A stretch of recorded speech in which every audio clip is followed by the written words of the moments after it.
Ladies and gentlemen, welcome to your AEW Dynamite live reactions. It is good to be here. I finally have my good laptop back, which is why my vocal quality here, my audio quality coming from my microphone is so much better because the previous computer that I've been using for the last month or so does not have a functioning microphone jack, so I have to use the built-in microphone in the laptop, which is passable, but not great. This microphone, on the other hand, sounds exceptional from what I can tell. And now we have AEW Dynamite going on. Wardlow is attempting to beat the shit out of Shawn Spears, but of course MJF is the ref and is doing everything in his power to fuck with Wardlow. Yes.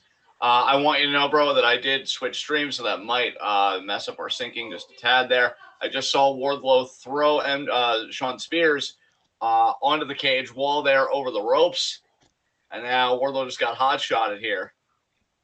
Oh, okay. I just saw him throw Spears over the top rope into the cage. I'm waiting for the hot shot to happen. I'm assuming it's about to. And there it is. Okay, so obviously I'm behind you, but I will say I have paused played a few times. So let me stop my video and then restart it. And then we'll see how much of a discrepancy there is now. So all right, well, I'm in the seeing Spears meantime, climbing. Wardlow's starting to climb to intercept Spears. There's a club to the back. Club to the back, number 2. Grabs him by the head. Headbutts him. Pulls him back. Throws him on the ground. tell me when he hits the senton. Okay, I will. He just hit it. Okay. Pin. MJF. Being cutesy, of course. Couldn't have expected anything less. I love how he's just laughing right in his face. That's amazing.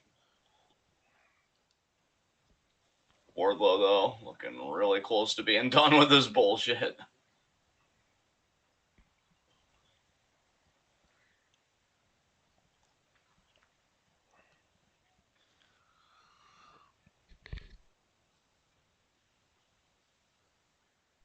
Oh. Wardlow about to hit his first power bomb, and MJF with the low blow. Kicks him right in the nuts.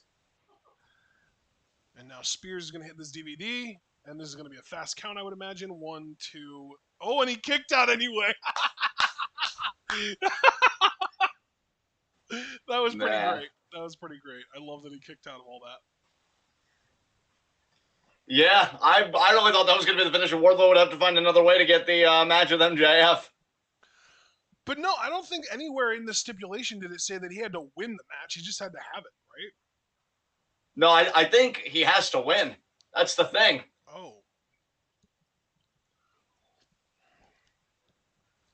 I don't see any universe where that's possible, but... Well, you made a great prediction in my mind when we talked about this match last week. You feel like there's going to come a moment where MJF is incapacitated, Wardlow will hit Powerbomb Symphony, or maybe just one Powerbomb, take MJF's unconscious hand, and make the count that way. Yeah. This may even be it right here. Spears might accidentally hit MJF with the chair. True. Yeah, this is pretty much perfect setup for that, so makes sense. Oh God, MJF, bro, how are you even paying attention? You're not. There's the chair shot. Okay. Yeah. Oh my God. This Spears' reaction is pretty great, I gotta tell you. Spears is just like, oh shit. Well, and he's the one that swung the chair too, so he knows exactly how much oomph he put behind that headshot. Oh God, there's Wardlow. I think you're somehow ahead of me again. Yeah, I just saw Wardlow rise up.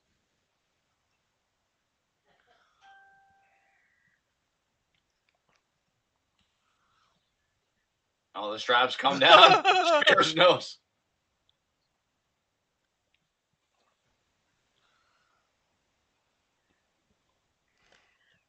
Let's try this again. Powerbomb number 1. Boom. Rolls him over. Powerbomb number 2. Boom. Rolls him over again. Powerbomb number 3 incoming. Got him up. And boom. Holy shit.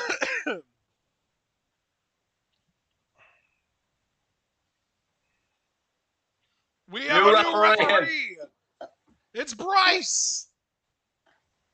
Oh shit. Wardlow's not even done.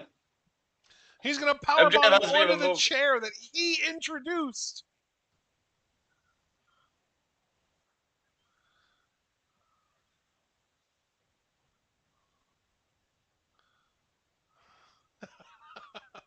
Oh my god. And there it is. Oh!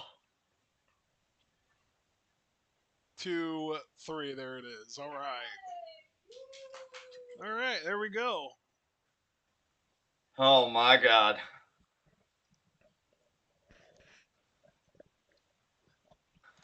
The War Dog wins. Oh god, MJF suffered enough. What are you gonna do? Hey, get your hands off of him. Oh no. Oh, he's going to have to go through a few security guards first. Yes. Look at MJF discreetly getting away through the security. Genius. Oh my god, everybody's being destroyed. Well, yeah, because they are forced to enter one by one because there's a tiny little door there, and then they have to go through the ropes.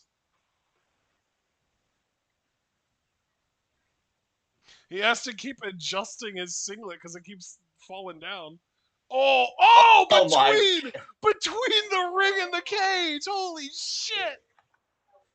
But of course, MJF's MJF like, oh. got away. Wardlow now climbing. He's Jesus. climbing. He's at the top of the world, pointing at MJF. Sunday, you're mine, bitch. Oh my god.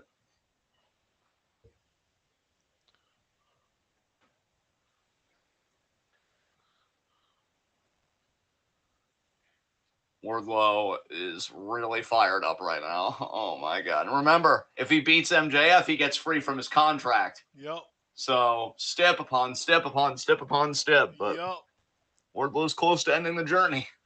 I think MJF might be secretly a computer programmer because this dude loves if else statements.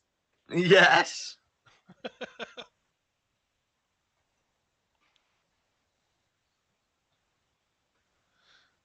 Oh, we're doing this.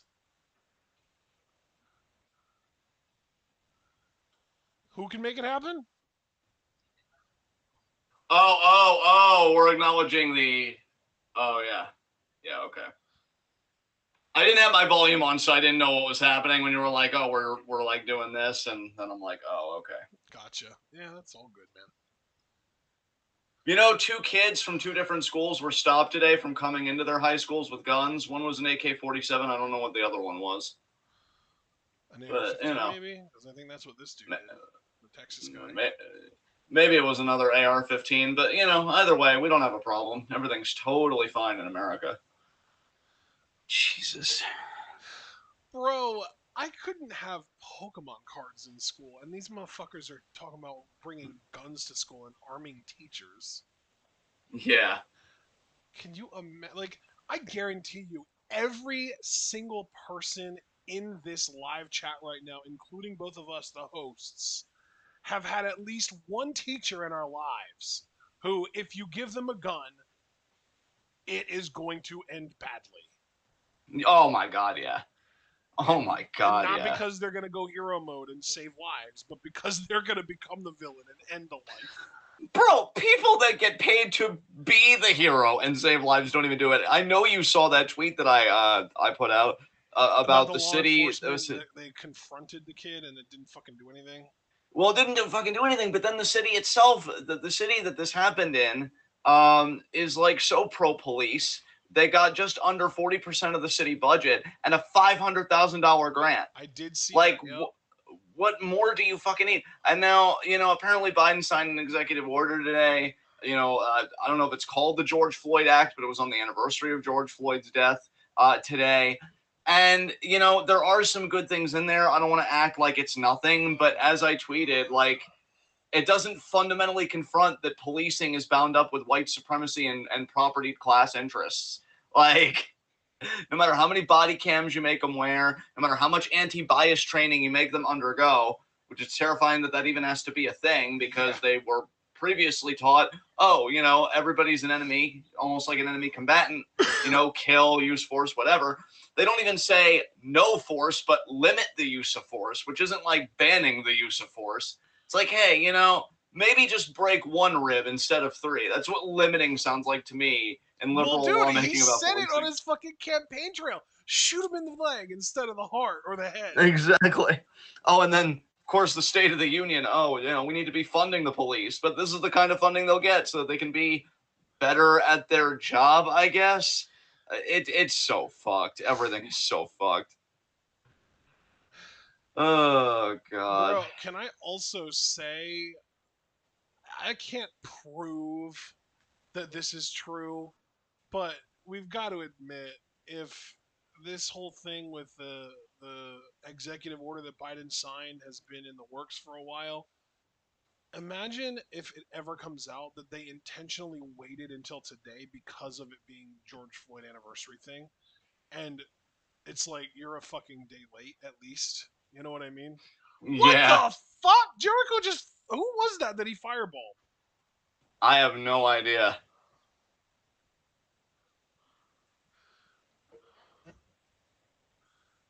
It wasn't Wow. So actually you could just. Moxley. It was just a guy in a Mox shirt. I don't know So who it you was. just are doing that to random people now. That's totally cool. Remember when the fireball spot happened like once a decade? Yeah, and it felt like such a big deal because, like, holy fucking shit, they just charred face. And now I'm pretty Yeah. sure I've seen 3 this year, 2 by Jericho by himself. Yeah. Face to face. Oh, I can't wait for this. I really think Paige is going to bring his A game on the mic. I think Punk's going to have fun with this one.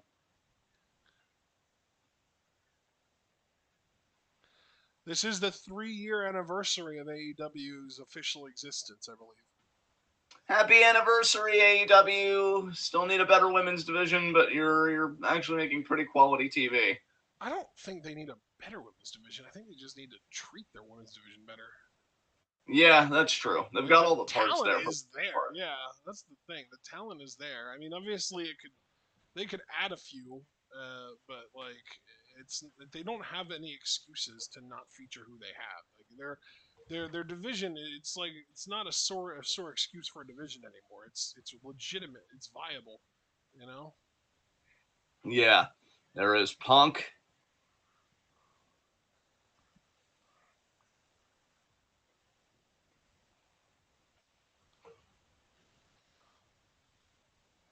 Punk is so beloved, and I actually saw Tony Khan said something about how their pay-per-view buys actually went up when Punk came to the company, and that he's given them opportunities at partnerships and stuff that they didn't have before. So like, love or hate the guy, if you're an AEW fan, you have to appreciate him being here.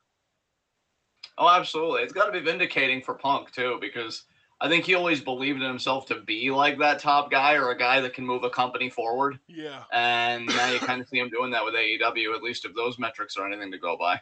yeah.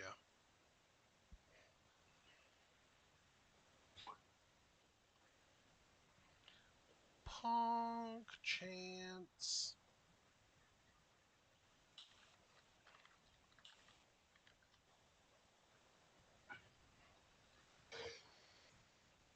All right, here comes Adam Page.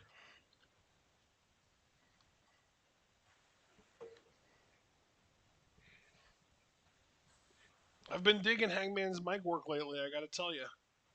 I have as well. Like I said, I think he's going to be able to hold his own here. I think Punk's going to have fun with this one.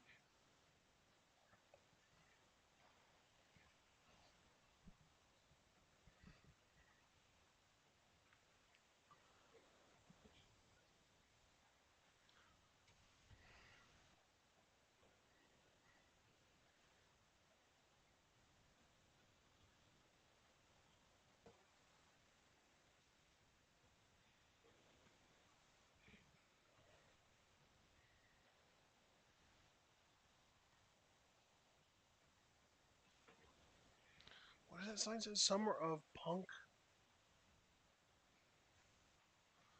3.0 incoming. That's what it is.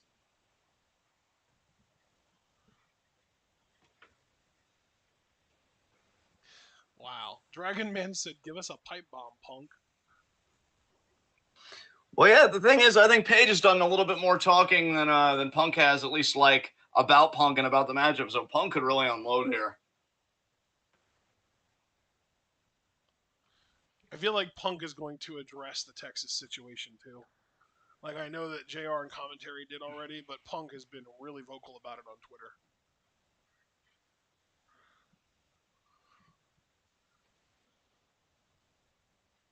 I don't even know if Punk wanted to be here today because his headspace since the shooting, he even said like is a bit screwed up, and I can't say I blame him.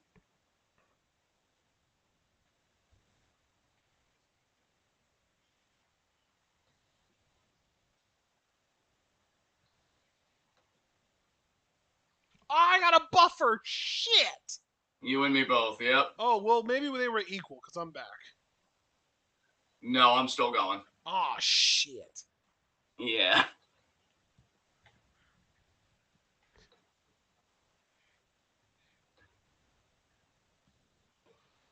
Yeah, I'm still going. I thought I would have been back by now. What the fuck? Anyway, what's he saying? He just said that he planned on walking in on Sunday the challenger and walking out the champion.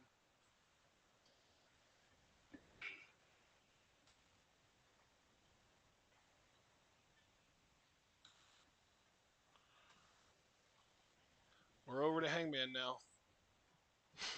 He hasn't said anything yet. All right, I'm gonna refresh and see, and if that doesn't work, then I'll just try something else.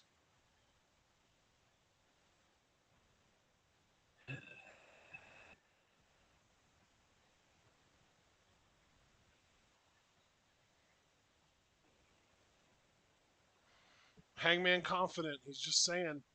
He already told Punk what he was going to do to him, and he didn't stutter, and there's nothing Punk can do to him to take that championship away from him.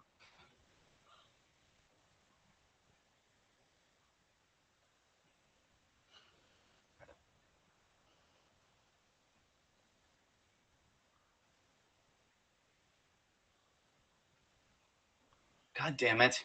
I came back and now I'm buffering it. Oh, there we go. Okay, I'm done with this. Where's the other place that we go to?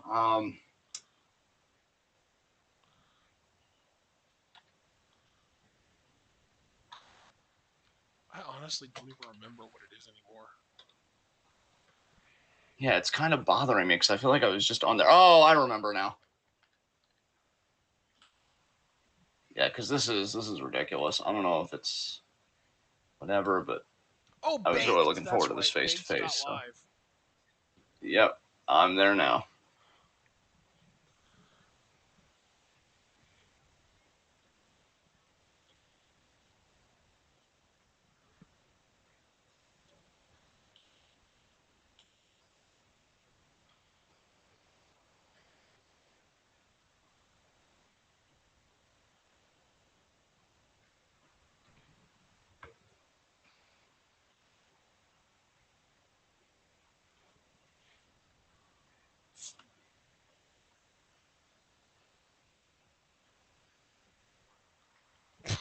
Wow, Hangman. That was bad, yeah.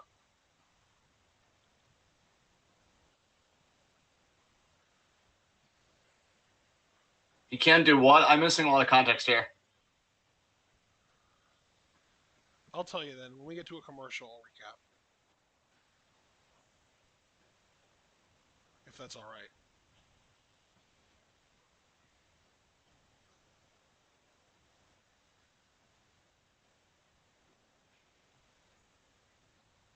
Okay, I just heard him say I can't do it. For the Oh first wow, time. so I was really ahead of you.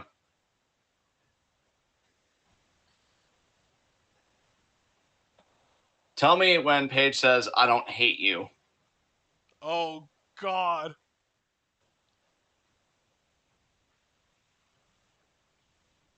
I'm hoping this works.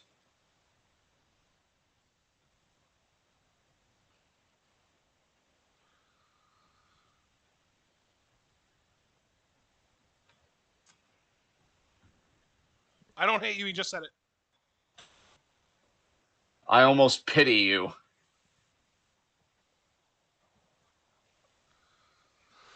it.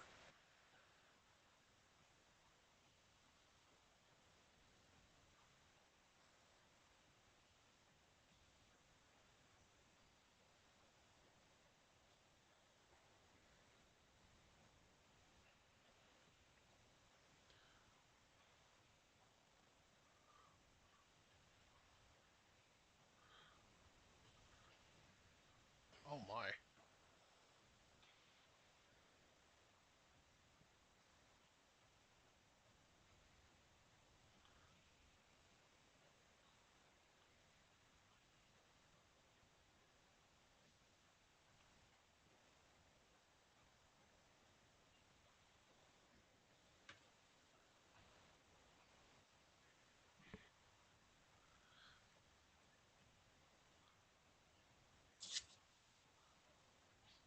That's a weird angle to take it, I feel like.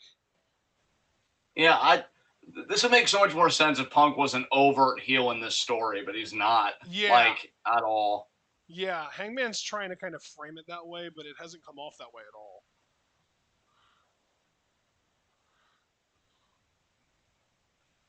And I like Hangman. It's just it's weird to take it thematically this way.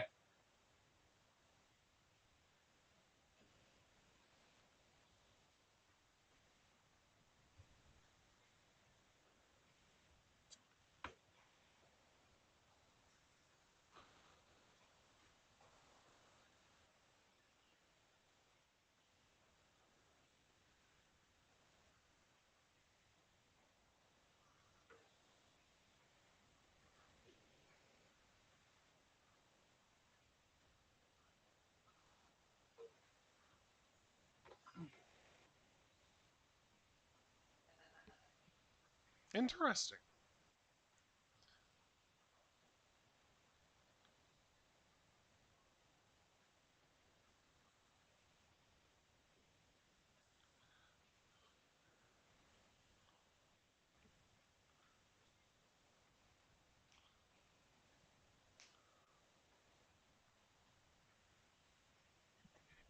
How is that? Yeah, that seems a bit of a leap.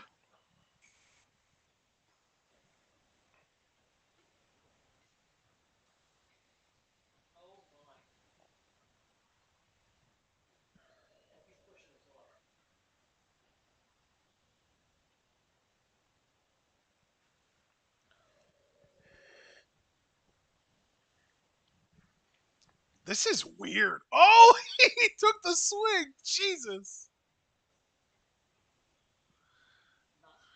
I don't see. It's weird because I like both guys and I like the work that both guys are doing right now, just like in AEW in general. But I don't get the story they're trying to tell here. Because at It first I feels thought like the story. they're trying to tell different stories. Like it feels like both guys in this story are trying to tell different stories from their own perspective. Because yeah, I mean, most simplistically and straightforwardly, for me, the story is Punk wants to be world champion one more time. He Right. knows he's got more gray in his beard than he used to, but he's got enough left in that tank for one more good run, and he wants that to be with AEW. For Page, maybe he feels like Punk because he is an outsider and he was out of wrestling for so long, and then he just comes into the next big thing, the thing with all the buzz, at least in America, that there's a sense of entitlement coming from Punk, even though I think that's unfounded personally with how Punk has been written and booked. And he wants to defend AEW, from guys like that. You know It's what? just, I I don't know. think I get it more from Paige's perspective than you because if you think about it, AEW has always been kind of the home of the elite, right? Like the guys that have always been associated with it have been Omega, the Bucks, and Hangman, and of course Cody, right? But like Yeah. since Punk came along, it doesn't really feel like it's their promotion anymore. It feels like the promotion, the faces of the promotion right now, like Hangman is still there, but he's hanging on by a thread. But it's like Punk, Moxley, Danielson, maybe Wardlow after Sunday, and then like yeah, Hangman is up there. But like maybe he is looking at it more as like he doesn't see it as like, oh, he's defending AEW from an invasion like that. It's more that he feels like he's defending like the integrity of the AEW guys, of the homegrowns against Yeah, this new wave of ex WWE guys coming in. Cause like he went to war with Danielson similarly, and it's like Punk is like the last one. Punk, well, dude, if you think about it, this is literally his last two challengers were Danielson and then Adam Cole, and now it's Punk. So it's like those three guys came in last summer, all right around the same time, and all three of them have gotten consecutive title shots now. So Hangman is probably sick and tired of it, and Punk is just the last straw. And dude, I'm telling you, I think Hangman turns heel on Sunday. I think we get not necessarily a double turn because Punk isn't already heel or anything like that, but I feel like Hangman is going to beat Punk down in a way that it would be like a double turn if Punk was. Like, it is going to be brutal. Hangman is going to absolutely destroy him on Sunday. And like, I don't know if it'll be a long match. It probably will be because it's AEW. It's probably going to be a long match, just being realistic. But I think there's going to come a point where we have a moment that like we just realize Punk is out of his fucking league against this dude, and I could almost see them trying to go for like almost like not necessarily recreating, but like almost like channeling the imagery of Punk after his UFC fights, where he just looks lost and beaten and broken, and we're all just like sad about it, and Hangman stands tall.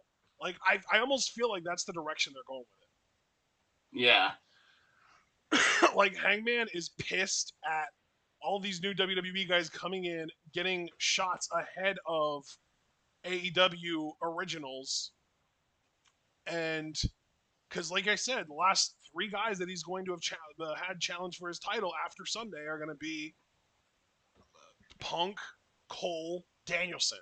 Boom, boom, boom. Three guys that just showed up in the middle of last year, and I mean, whether they earned the spot or not is obviously up for debate. I think most people would say that their resumes speak for themselves. But in the confines of AEW, I think Punk probably earned his the most, just because he's been around the longest and he's been doing actually winning big matches and stuff like that. But like, I think Hangman really does see it as like him clinging, hanging on to his sort of spot by a thread, trying not to get lost in the shuffle or like left in the dust or like overshadowed or leapfrogged by anyone, and least of all these newer former WWE guys who come in and immediately get shot to the top of the card. You know what I mean? yeah, I think Hangman is probably looking forward to being done with Punk specifically, so that he can move on to defending the title against someone that is actually in an AEW and has been maybe since the beginning, or maybe just for a longer time, or maybe just someone like a Wheeler Yuta or like a Lee Moriarty, or someone that's like a less well-known name, someone that he feels in his mind, of course, actually earned the shot. Maybe even an Eddie Kingston. Shit, I don't know. yeah, maybe. Yeah, the way you frame it, I really like that. I would still like Paige, and I would still ride with the fucking dude, heel or not, because I can definitely understand it when you frame it that way. And Paige has just Yeah. been so good. Yeah, because that's the thing. Like, I'm really curious where the AEW title just goes after Punk Page, regardless of who wins. Now, granted, I personally would assume that the winner of the Owen Hart tournament would get the next world title shot. And that's why I'm kind of hoping. Who do we think is going to. Because I know Cole's in it. I know O'Reilly's in it. O'Reilly beat Jeff Hardy, which was great. Who else, though? Samoa Joe. Samoa Joe, I could see as a potential challenger that I could get behind.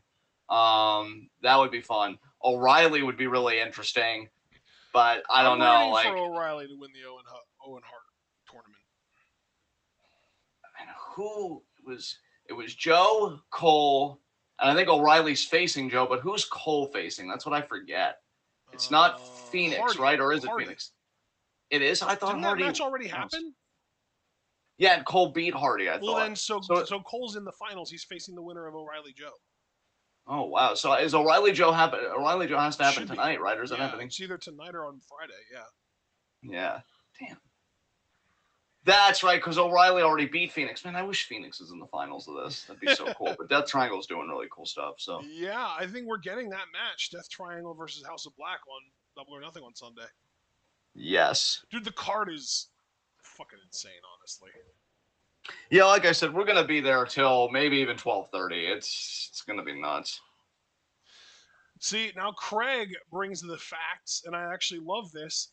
He said if Hangman beats Punk, the next man to challenge Hangman should be the number 2 ranked man, John Moxley.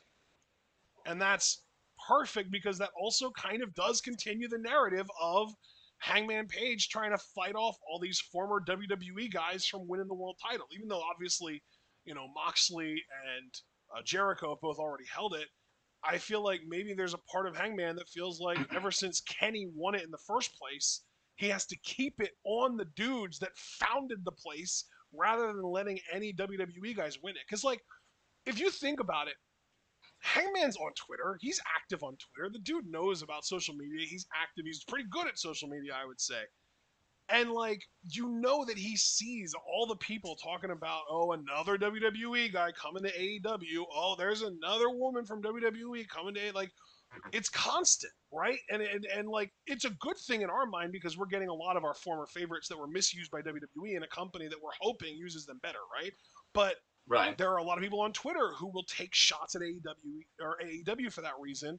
Hangman probably sees that and he's probably thinking too, like, God, I really don't want to be the dude that lets the world title go to another former WWE guy. Like, whoever beats me, I'm sure he's hoping is an AEW guy through and through so that he doesn't have that burden on him of being the one that dropped the title back to the former WWE guy. You know what I mean? Yeah. Especially when we know Paige is a babyface, and this is when you and I weren't even really touching AEW. That I think they did a lot of this development. Was a guy plagued by a lot of self doubt and anxiety and stuff like that. That's what made him so relatable as a babyface to a lot of people, as he was dealing with a lot of crises psychically and emotionally that a lot of millennials and the Zoomers coming up could really identify with. Yeah, and you And know when you what, think dude? about Jordan Amos makes a really great point. Once Double or Nothing ends, we're gonna start heading towards the Forbidden Door in June. So that's probably gonna be the next challenger for Hangman is gonna be someone from New Japan, and I don't know who it's gonna be. Maybe Tanahashi. I don't know. that would be interesting. Yeah, AEW I think doesn't really have a problem when I think about it. What? That suplex, the way that Isaiah Cassidy sold that suplex was hilarious. Yeah. But yeah, I don't think AEW has a problem in the way of contenders because the winner of the Owen Hart tournament, at least on the men's side, could very easily challenge their own ranking system, like Craig noted. Moxley could Yeah. challenge, and then Forbidden Door they could do a New Japan challenger. So this is actually a case where regardless of who wins, I feel like challengers are taken care of, and that's a really really good thing that they have in place. Dude, I honestly, it's starting to make me think that maybe when Kenny does come back, which I'm assuming he will for the Forbidden Door build, because of course he's going to want to be on that show. I'm wondering if he and Hangman are going to go back to being a team, but as heels this time. Man, Because Kenny they was a yeah. very, very blatant, obvious heel when he left. So I'm wondering if Yes. A, if he returns as a heel, and B, if he does, if Hangman is a heel by the time he returns, if they'll start teaming again and trying to like defend AEW from the invaders and outsiders and stuff, Yeah. Because I don't think that there's any way that you're turning Blackpool Combat Club heel. I don't know if there's a way. I mean, I'm sure that he could talk the crowd into booing him, but I don't think you want to turn CM Punk heel. Like it just feels like it's weird because it's so opposite to what WWE. Oh, gin and juice. No, never mind. But anyway, yeah, it's so opposite to what WWE would do. But it almost feels like they're gonna start making these guys that are like the AEW defenders, the heels, while the former WWE guys are gonna be more baby faces. It's crazy. Yeah. And maybe they'll even have other AEW guys kind of go out of the way to be like, oh, those guys are crazy. We don't know what they're talking about. We like these former WWE guys. Like Eddie Kingston always hangs out with Moxley. Like, this is my boy. That kind of thing. And they can kind of cover it up that way. I love the middle Oh, fingers. yeah. That was a fun, Moxley's quick been on match. top of his I game. love Private Party. I want to see them get featured more, even still. I feel like we've been saying that since the first time we saw them 3 years ago at this point. Yeah. Oh, Jesus. Jericho and Hager. I will say too, man, I would like to see Moxley challenge for the title again, only because ever since he's really gotten himself together, he has been on another level. I want to see that Moxley fight for the world title because I think he's been doing his best work. And Danielson are all out here. This 5-on-5 anarchy in the arena. I still just love the fact that Moxley actually said, "Nah, I ain't doing that shit about stadium." Yeah. That was classic, truly.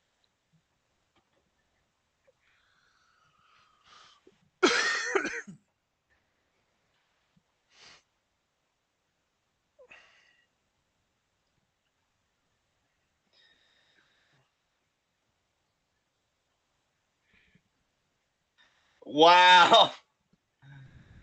Jericho's so proud of himself that he swung a chair. That was his contribution. Danielson going after Jericho. Dude, the pop for Danielson. Holy shit. Oh.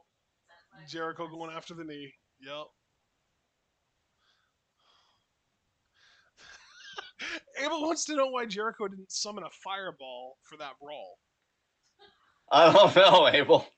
You know what? Maybe he just wasn't feeling like it. This shit out of this. It's because a fireball, even for a high-level wizard like Chris Jericho, requires a lot of mental preparation, and you can't just summon one out of nowhere. He has to, really, really like think about it a lot first, and then he has it like cocked like a gun, and then he can let it loose, and that's the only way that it works. Yeah, there you go. Man, something about Jericho being old and using steel chairs. I rewatched his attack on Okada the other day. Then Tanahashi makes the save.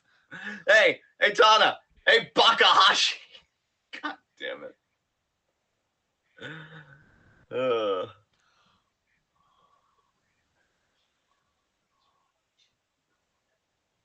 Canvas.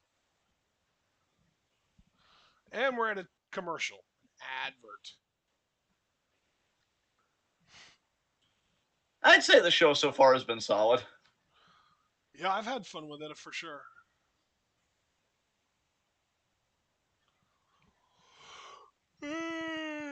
Goodness.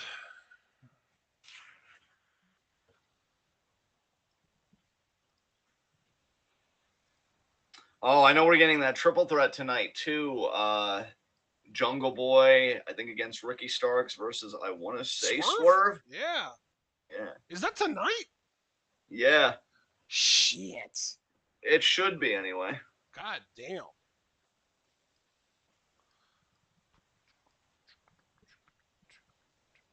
Holy shit, that's funny. Taco Bell Japan on Twitter only follows 3 accounts. One of them is Alex Zane, the wrestler. Amazing. Former Ari Sterling in WWE. Wow.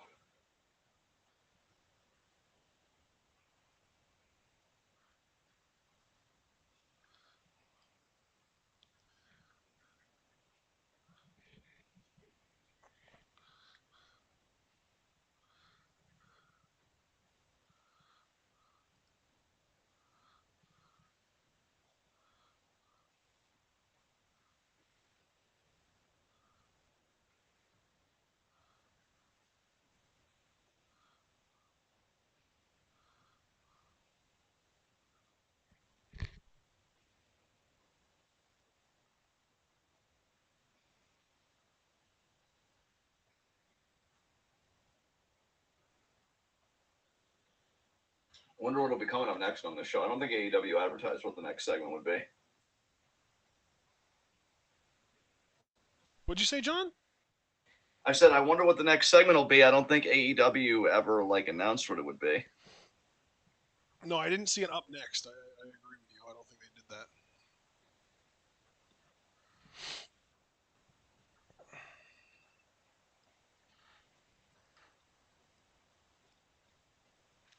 God, I missed this computer, dude. You have no idea. I'm glad you're back together with it. It's a beautiful thing.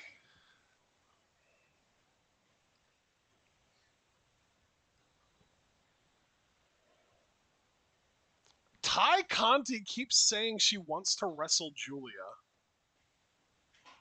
Something's gonna happen with that, right? I mean, Yeah, I mean, she even said, "Can someone open the forbidden door?"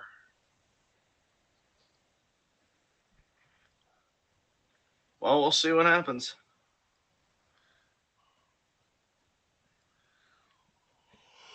Oh, Owen, excuse me. We're doing Owen Hart highlights. Oh wait, there's Tony Storm. She won a match or two. Indeed, she Had to did. be two, right? Because she's in the finals. Yeah, she beat Britt. Or wait, no, she hasn't yet, has she? Yeah, she did last week. That's right, she did. Kyle O'Reilly.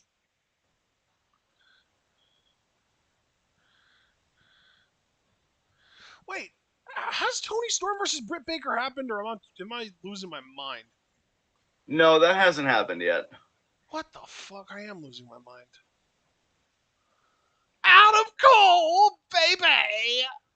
Yeah, my something's going on where it's like it's I'm not getting a live feed. I'm getting another long buffer. It didn't even finish the Owen Hart video package thing.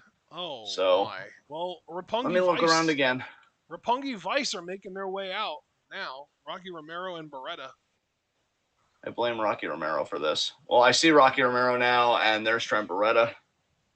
Oh, cool. So you all kind of caught up to me. Yeah, I just switched to another place, and we'll see how long that lasts. I'm just gonna keep jumping between places whenever one goes down. Yep.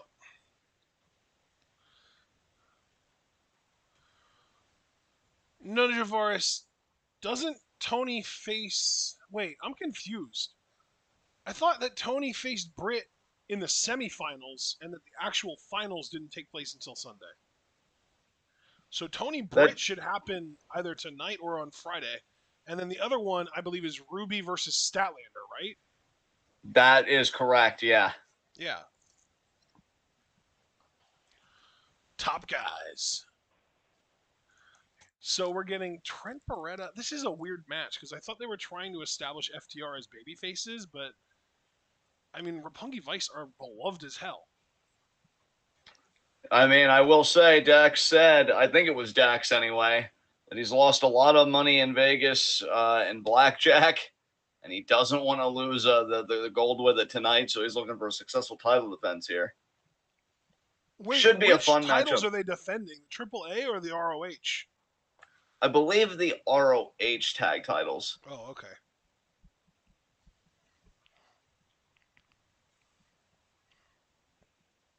Yeah, it is Ring of Honor.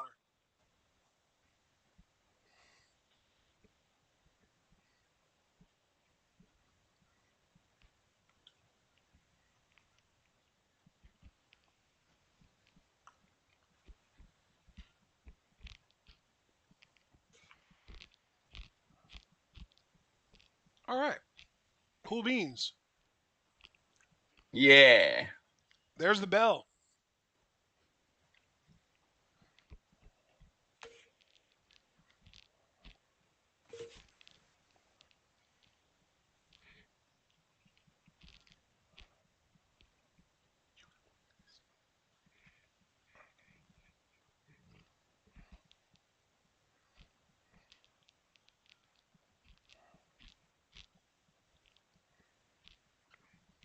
Lock up You here, Cash know, Wheeler and Romero. Jordan, I got to tell you, I've said that a lot of times in my time watching AEW, and something like 30% of the time I'm right, and something cool really does happen, and like someone debuts or some crazy like appearance happens from someone that you wouldn't expect. But the other 70% of the time, nothing happens, and I'm left disappointed. So I'm not going to get my hopes up that anything cool is going to happen here. It's just I think the whole appeal here is Rocky Romero in AEW because it's such a rare thing that he wrestles here. Okay, so according to Draven, Tony versus Britt is tonight, and then Statlander versus Ruby's happening on Friday. Gotcha. Okay. Honestly, I'm fucking proud of myself for even keeping track of who was left. I'm proud of you too, friend. That's great. Thank you. Ghetto clutch.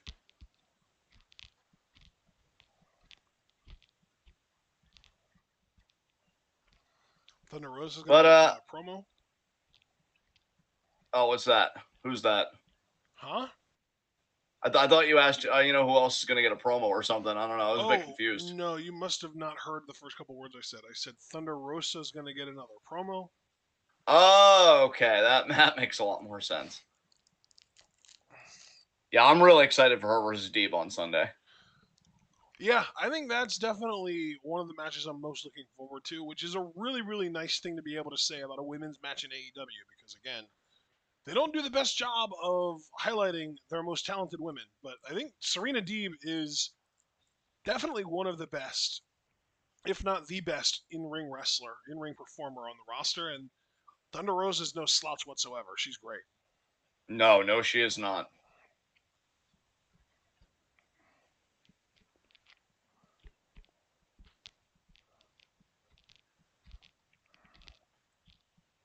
I'd say Thunder Rosa is probably one of the top 5 or so, maybe 6 or 7 at worst, overall performers on AEW's women's roster. Yeah, that's agreeable to me. I think. Hard Irish whip there by Beretta to Dax. Here's an interesting question. Who do you think is a better overall performer between Thunder Rosa and Toni Storm? Better overall performer? I would honestly say Rosa in that case. I would lean Rosa in that too, actually. Yeah, I agree. Curious what our chat thinks about that one, though. I'm guessing they'll favor Tony. Tony is so popular. Isn't Rosa too, though? Yeah, I feel like Rosa does have her own popularity. I honestly, if we're just talking about fanfare, Tony might edge her out just from my experience. I don't know, though. What a half and half by Beretta. Good Jesus. lord. Oh, but Dax? Oh, he got the rope anyway. Of course, we know Abel loves Tony, so he's going to say Tony no matter what.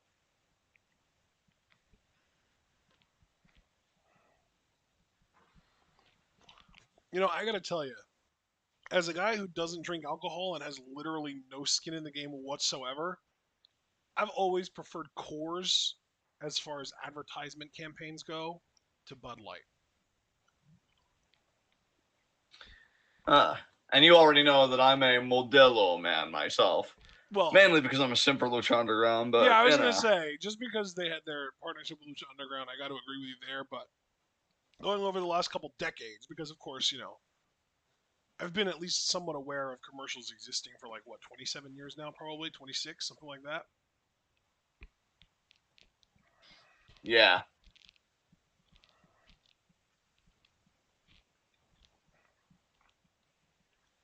God, it's so weird. I literally have no memory of watching actual television shows before I'm like maybe 6 years old. Wow. Yeah. That's not too strange, though, I guess.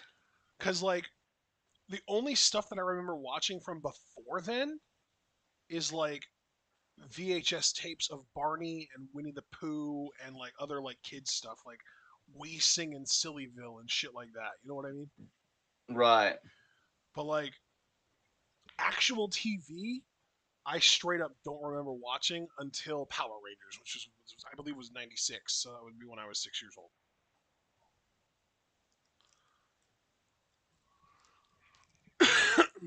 Really, technically, it could have been when I was 5 years old because I didn't turn 6 in '96 until August. But yeah. Right. Oh, Abel did say Tony time. Jordan Amos said Rosa. Javaris said Rosa, but then Jordan also said that he's got to head out, and he asked us to enjoy the second half. We sure will, Jordan. Thanks for hanging around while you could, man. It's awesome to see. Yeah. Always appreciate it, Jordan. You take care of yourself. Now, As he leaves and we lose one, we need to be like a Hydra head and replace that one with 2 or 3 or 5. Yeah.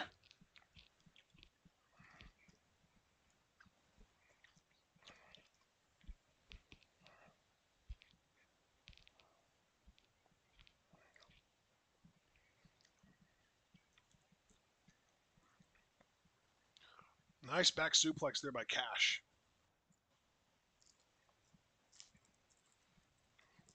Yeah, FTR, man, they have been on top of their fucking game. Oh, Trent got in. Cash looking for the tag. Almost, but not quite. Trent pulling him back. Oh, there's the The leap. second tease, and he got it. Trent with a miss. Oh, Dax hitting him with the jabs and a right hook. Big right hook there to Rocky. Another right hook to Trent. Another right hook to Rocky. Backs him into the corner. Chop. Uppercut. Chop. Uppercut. Chop. Uppercut. Rocky's here.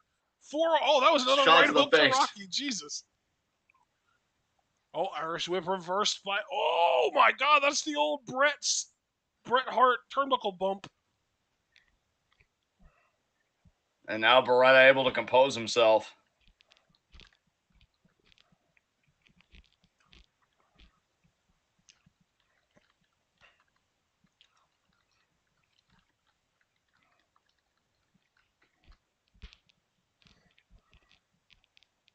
Samoa Joe, Kyle O'Reilly is going to be nuts tonight. I'm excited I'm for that excited one. about that for sure. That might even main event this show. I don't know.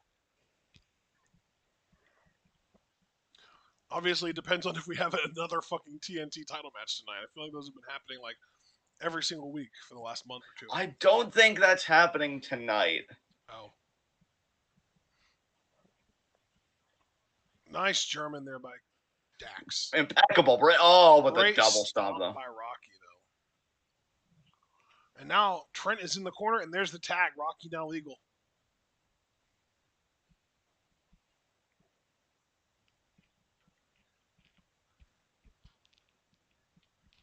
Oh.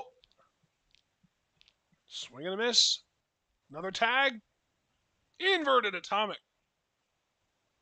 Back elbow. Double knees. Nice double knees there. Double single knees, really. Hey, Dom is here. Excellent. Welcome, Dom. Hope you're doing well. Dude, I wish I would have said something out loud. But when Jordan left, I was like, now we need to get Dom and Sean in here. And Dom is actually here. Yeah.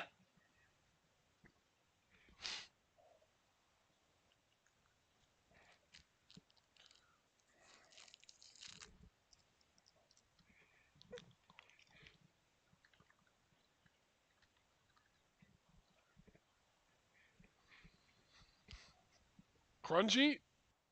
Oh, Cash. Nice forearm by Beretta. Oh, the roll up. Nope.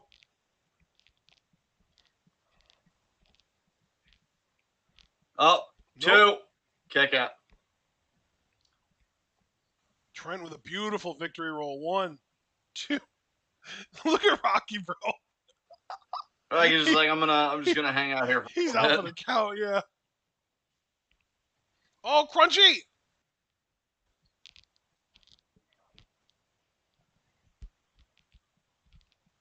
One, 2. No, broken up. Wow. What the hell? Oh shit! It's the Empire! It's the Empire! O'Khan and Cobb are here. What the fuck? The Great O'Khan and Jeff Cobb are in AEW. The Forbidden Door has been opened. So are we gonna do maybe like a triple threat tag team matchup for the ROH titles at Forbidden Door? I don't know how triple threat it's gonna be. I really don't know, man. I really don't know. Well, only because this match got thrown out. Yeah. I get you. Oh, that was a weird double team, but okay. The timing was off, you could tell.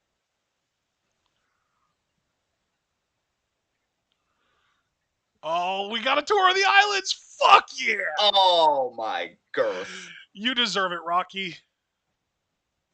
Yeah, suck less. Also, we stand Great O'Con in this house. I mean, yes, but mostly Cobb. Headbutt there by Cobb. And yes, Cobb as well, absolutely. Oh, he's gonna gut wrench powerbomb him through the table.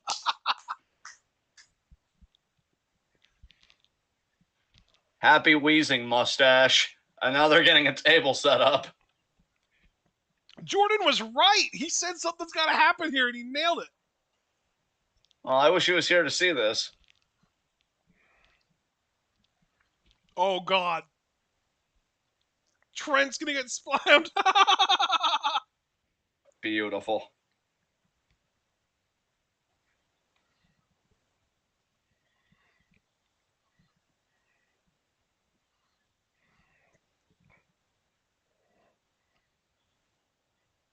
Oh, and there are the ROH tag titles.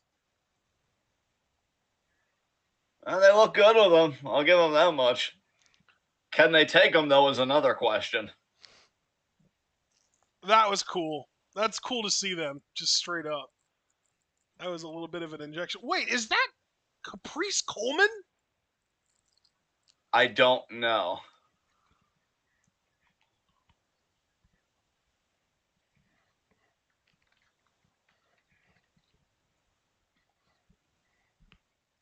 I think it was.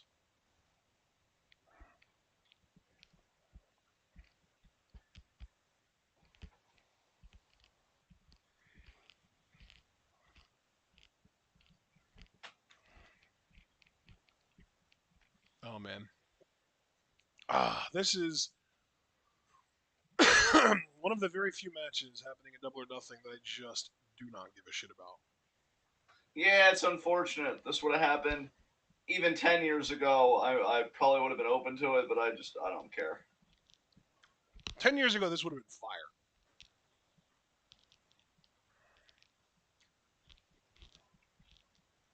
Because that would have been like peak Bucks and pre past their prime parties. Yeah. That would have been the Bucks before they figured out how to do submissions and sell, Yes. which is them at their best. Because the best version of the Young Bucks were the Spot Monkey version of the Young Bucks. The fucking PWG crazy sons of bitches that did all kinds of creative shit. Yes.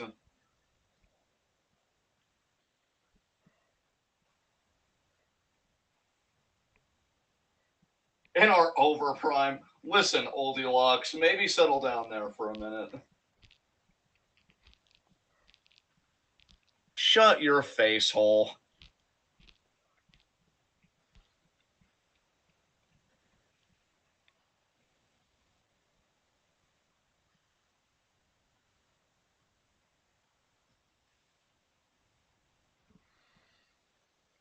Jeff, God, I hate to give him credit, but he's still got that fire on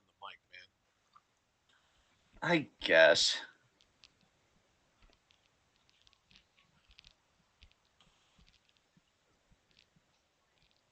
Oh my god.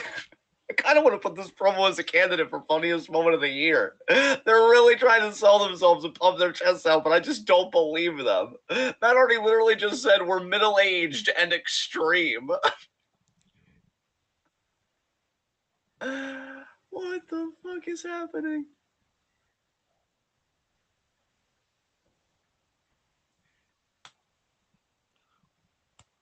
Golf clap. I give you a golf clap. Oh, Ricky Starks.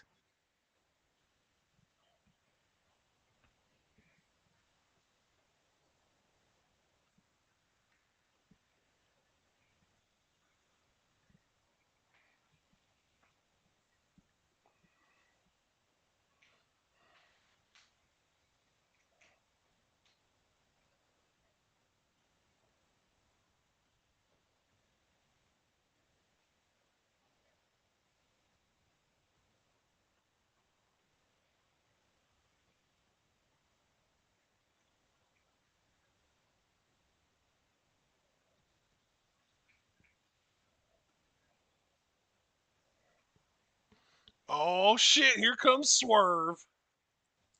Oh, yes. Whose house? Swerve's house. Damn right.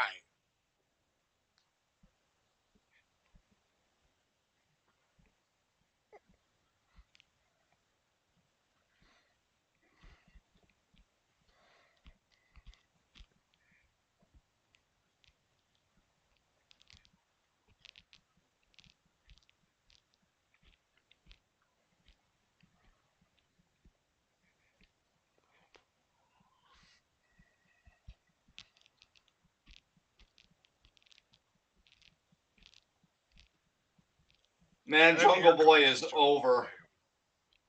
Yeah, he is. You know, that's a guy in Jungle Boy that, if I'm honest, if they handle him right, and so far I don't really see anything they've done wrong. You know, having him in a tag team, having a pretty decent, I'd say, from my vantage point, tag title run, it's a great way to start him off. Yeah. They could have maybe their own Daniel Bryan on their hands in terms of being like mega over and like a really breaking the sound barrier pop if they ever put the world title on him. He's just that quintessential scrapper, but he's got a genuine fire to him, and I think he even has a bit of an understated charisma as well. So, yeah, Jungle Boy's definitely won me over since we've started covering AEW again. Yeah, he's definitely got something. Um, I do think if I mean you mentioned putting a world title on him, I think if they're ever going to put a world title on him, he's going to have to bulk up at least somewhat. Probably. But I mean, hey, man, you know, we say this now, today. The beautiful thing about wrestling and really all things, we don't know where Jungle Boy is going to be for better or worse in 5 years. Right. You know, and And the so, beautiful thing is he has time. He's very young still. Let me actually look it up real quick. He's 24. yeah, like his career trajectory is going to be fascinating to watch Yeah. because you can already see where people are really behind him and want to root for him. I mean, I would rank these three guys in terms of my favor, as obviously Swerve's my favorite in this match, then Jungle Boy, then Starks. Although I do think I'd like Starks more with more exposure. He just hasn't gotten there with me yet. It's Speaking of so Starks, weird though, with Starks because it's like he almost I don't know how to describe it. It's like he almost has like fake it till you make it charisma. hmm. Like his Oh, charisma comes off as disingenuous. It's weird. oh, Swerve. Oh shit. Oh Holy shit. hell, nice Frankensteiner.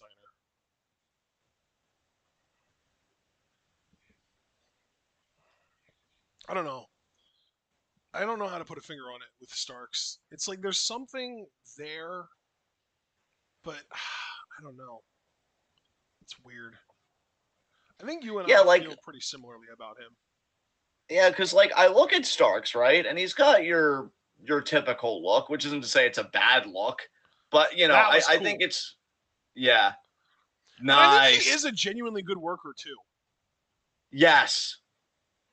Oh, sent Swerve right into the Like he barricade. is Damn. he's smooth. But like that shit. Who is that for? Yeah. Is that just I feel him like being like, I'm a heel, so I have to pose like Triple H in the 90s? I don't mean this as a diss, and it's so funny that Jordan left because I think he genuinely does go to theater school. But like when he does poses like that, it just seems to me like it's a theater kid that transitioned to pro wrestling, and he has a lot of angst about it. Yeah. You know what, Like, dude? I think I finally managed to put my finger on it. I think he needs a babyface run. I think we need babyface Ricky Starks to really see what his charisma actually is.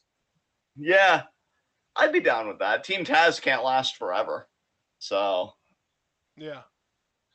I think it's one of those things with, maybe it's even giving more credit to him. Because I think it's like I want to like him, but he's a good enough heel that he prevents me from liking him. You know what I mean? yeah.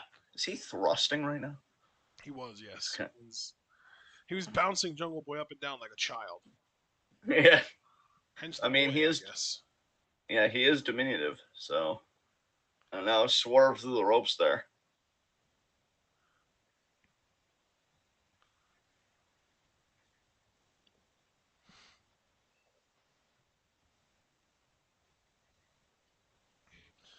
Yeah, that's going to be my take now. My take is that Ricky Starks is a good enough heel that even though we want to like him, he's just really good at making us not. Yes. Stark's now scaling the ropes. And I really want to see him get a babyface run now because of it. If he sucks as a babyface, I'm going to double down on my take that his charisma is fake. As I think you'd be in the right to do. But I think Again, he'd be a palming really his good own face. babyface, actually. Forearm there to Swerve that took him, kind of stunned him. I don't think he's completely off the apron, but he's incapacitated. Now he's going to go back to Jungle Boy here. Yep.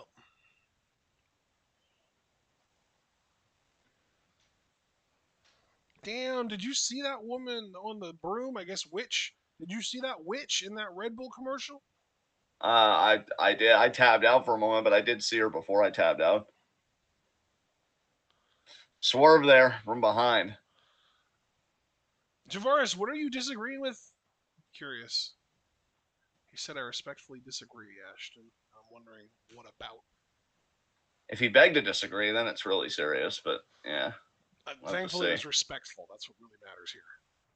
Yes. Wow. What a Nice belly by Starks. Yeah, Jesus. snap belly to belly suplex there. I love that shit. Uppercut. Love it. Oh, and we're about to come back.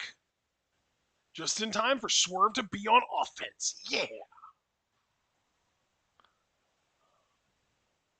Aw, you fuckers. They really brought us back while Swerve was on offense, only for the first thing that happened back on commercial is for Starks to get back on offense. God damn it. Oh, Oh, Jungle Boy. Oh, Jungle no. Boy hot shotted over the top rope, and there's Swerve with the boot. Love it. Oh, here comes Jungle Boy with the Nice. lariat. Oh, with our Jesus Christ Rana. Oh, my God.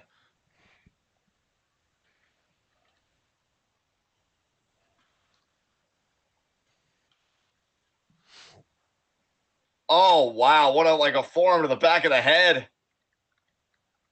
Stark's breaking it up. So Javaris disagreed about the fake charisma. Yeah. Oh, oh, oh, oh. Oh, wow. That was an interesting move by Jungle Boy. I don't even know what that was. I don't know what to call that. Oh, Jesus.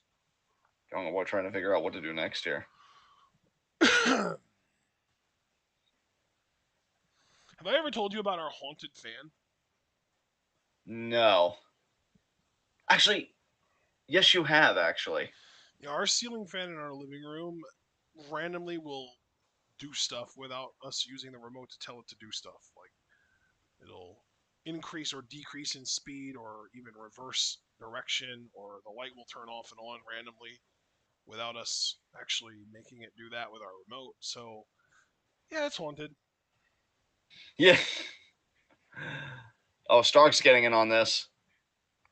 I mean, realistically, I'm pretty sure that there are just other apartments around us that have the same exact remote that probably just unintentionally control our fan by using it. That's a bit concerning all the same. And poison! Oh! Swerve landed on his feet. Yeah, it's definitely concerning. It's frustrating for sure. Jungle Boy literally said, "What the fuck?" Yeah.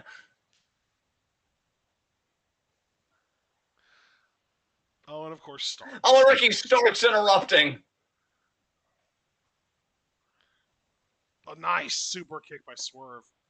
Oh, whiff on the super kick from Jungle Boy. Swerve slams him down, rolls him over, picks him up into the vertical suplex. Spear by Starks. Jungle Boy lands on his feet. Here comes the super kick. Got Starks in the chin. Oh, off the ropes. Starks with a Michinoku driver. Wow. 1, 2. Broken up by Swerve. Oh, man. Stark's abusing both guys.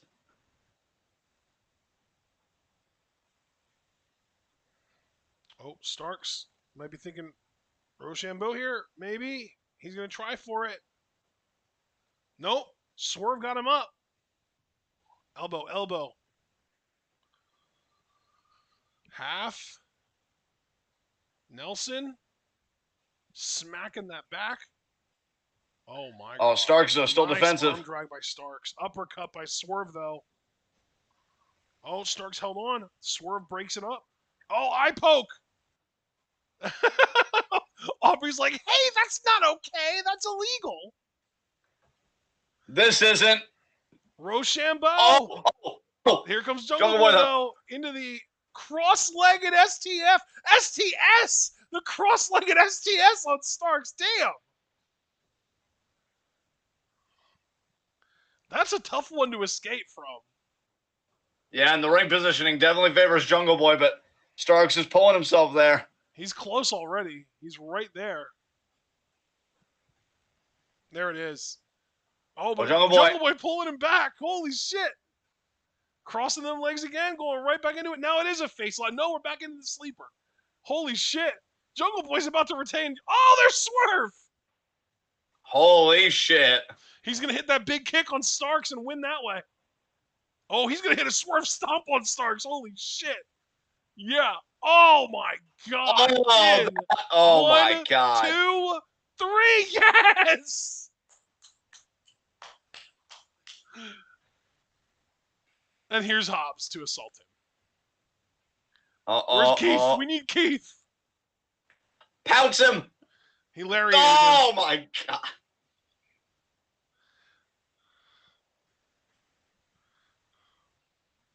Oh, Luchasaurus. Where's Keith? Yeah, that's a very good question, actually. What? Oh, Oh. Oh, shit. Hobbs, I mean, he is a powerhouse. And here comes Keith. He had to wait for his music to hit. Oh, God. Yeah, he's fucking huge. Jesus Christ. Look at the girth. You know, Javaris did say he wanted a triple threat with these three guys for Rampage on Friday. That just might happen. That would be incredible. God.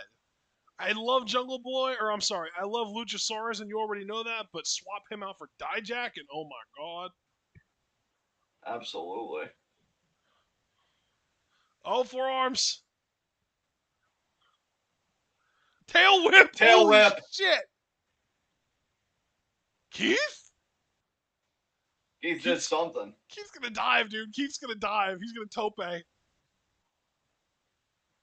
Oh, Jesus. Oh, my God, he is. Slingshot. Oh, Cannonball to everyone.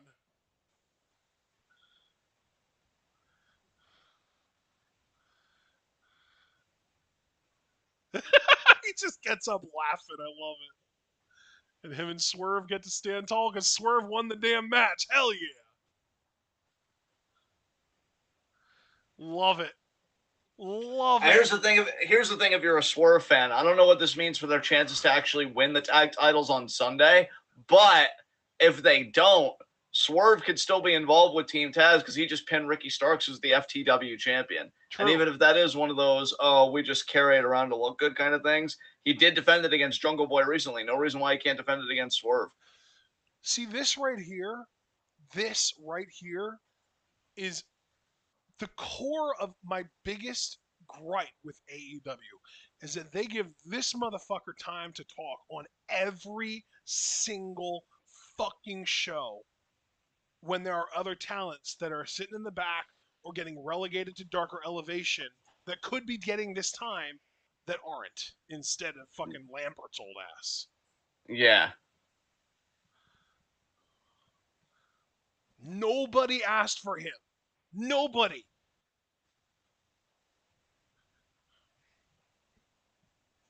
Tony, unless this motherfucker's paying you to be on your show, save your money and stop bringing him. Yeah. Oh, is this going to be Thunder Rosa's promo? Yeah, it looks like it. She loves cutting promos at the top of the stage only to be assaulted by a challenger. And by she loves to do it, I mean Tony loves to only let her do this and nothing else. Because why would you give your world champion of a division anything else other than promos from the top of the ramp? Wait a minute, he gave her a promo from in the ring that one time. That's right. Oh, her hat's so cute. I dig the look.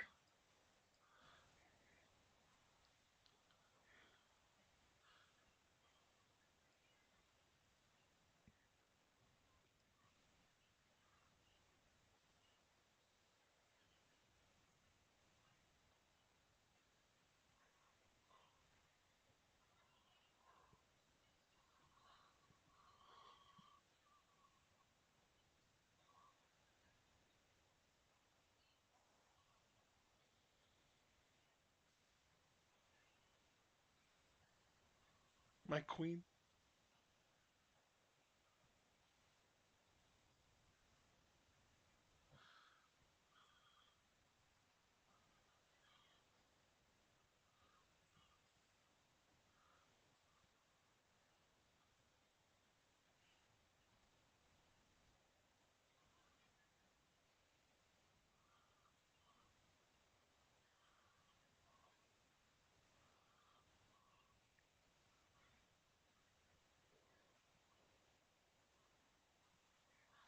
I don't know about that. That's a little bit of a heelish angle to go here. Women support women, right? Come on now, Thunder. Yeah. Let's not simp too hard for the fucking billion-dollar corporation that she was trying to appease.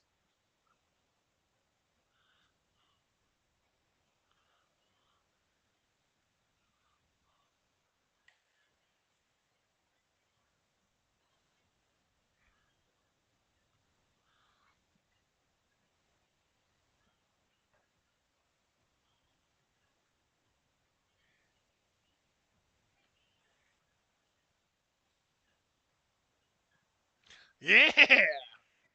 I like hearing her say That's the her own fire. name. Let's see. Yeah, it's great.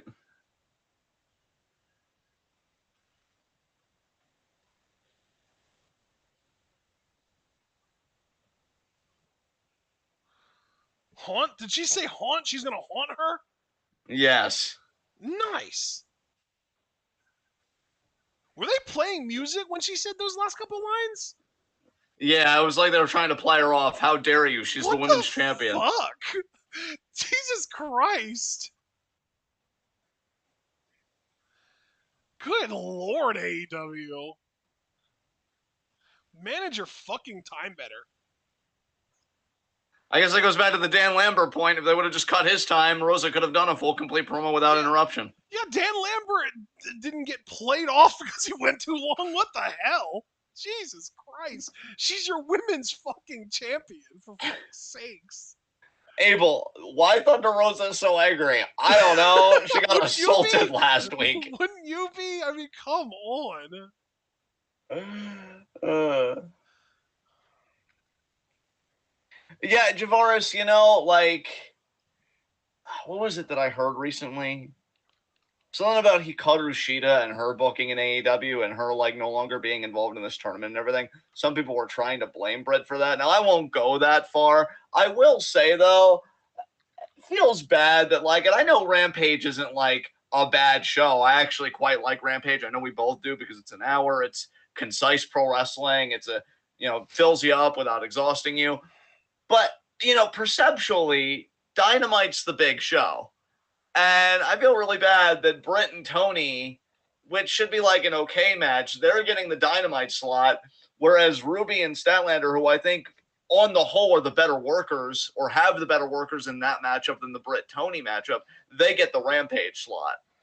And it's like, well, it's because Britt Baker is just one of their big ones, and they're always going to like prioritize her, I think, over everybody else.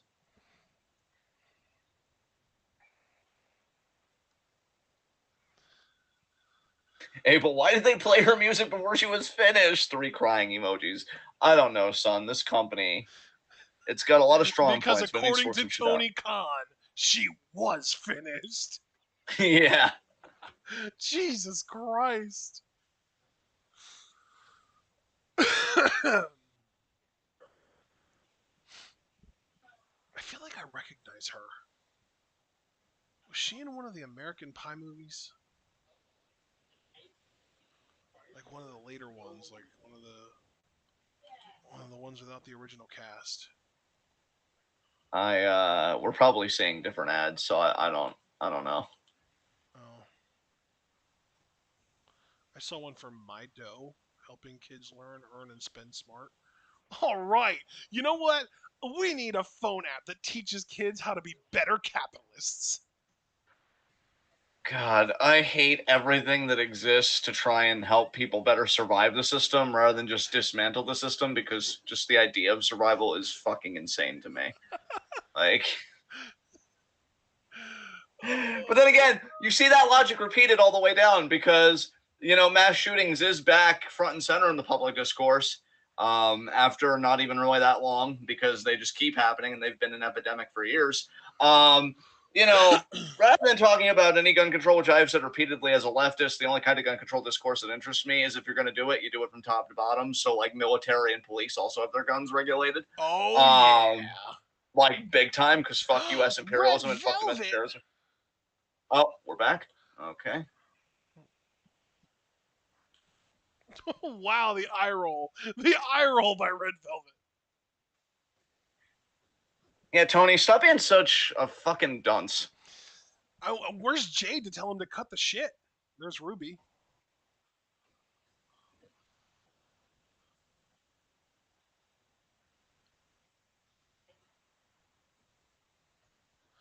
Are they going to actually have Ruby go to the finals because of this? That would be an interesting story for Ruby because, like, she's. I'll let her finish talking before I make up that point. I mean, there needs to be at least 2 spots, right, in the Ruby Statlander match where Ruby directly knows an exact counter to one of Statlander's signature. Oh, she just threw it away. Never mind. Jesus Christ. That could have been interesting. And they're just like, no, no, no. We're not actually doing it. Fuck you. Well, yeah, because the point I was going to make, if you look at Ruby as a character, and if you've looked at Ruby since she's arrived here, she won the Battle Royal, got the title shot when Britt was the champion, and lost that title shot. She lost the TBS Championship tournament, making it all the way to the finals against Jade Cargill. Lost that, obviously. So, like, you have this story with Ruby Soho where she keeps coming close at every juncture, but she's not able to close. And so if she would have held on to that book, that would have been interesting because it would be Ruby acknowledging as a character, hey, my tactics aren't working. I need to change things up. And she just chucked it, which I'm not saying is bad. I love Ruby no matter what. I would consider Ruby to be one of those performers that I ride or die with always, just as long as the writing matches her talent.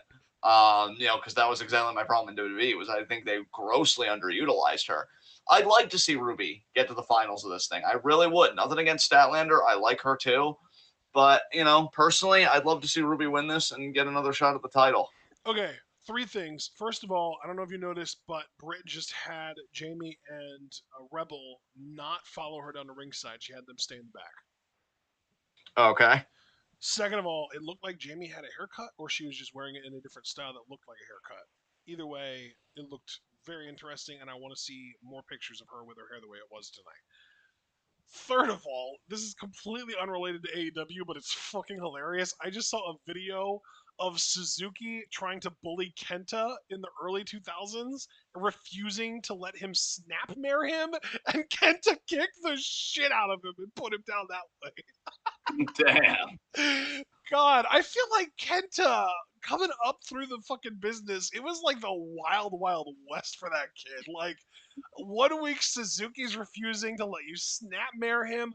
1 week Misawa is fucking you up, like shooting on you. Like, I feel like, holy shit, this dude went through it coming up as a young wrestler. Good lord. And can I just say that because of that, all the shit talking he does to CM Punk, even if you don't agree with it, he's earned the right. Fully justified, right?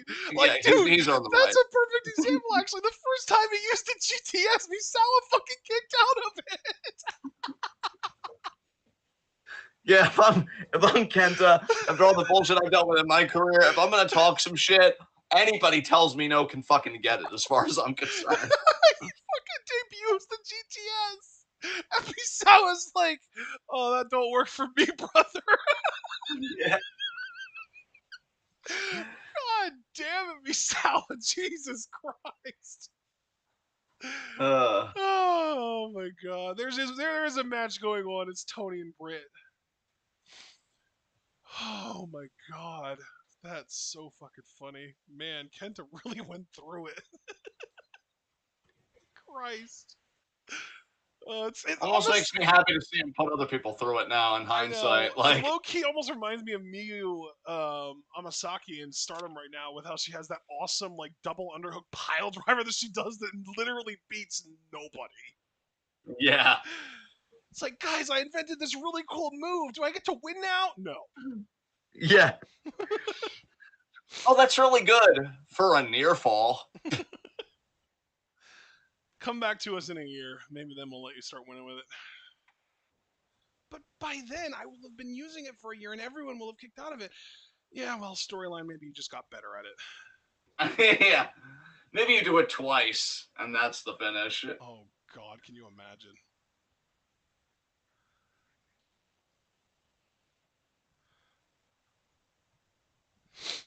You're still there, right? I am. I'm just watching this matchup here. Tony got a few forearms. Here's my question to you guys. Here's something I wanted to ask before I forgot it. If Ruby were to win the tournament, because I really am looking at her as potential winner, provided she gets past Statlander, which isn't guaranteed. You think she'd go after Thunder Rosa, or do you think she'd choose to go after the TBS championship as the winner? You're talking They about might Ruby now? Yeah, they might want to run back Ruby Cargill again, provided Ruby would win the tournament, which I know That's there's a a lot good of doubt point, hanging yeah. over that. It's possible. It's possible.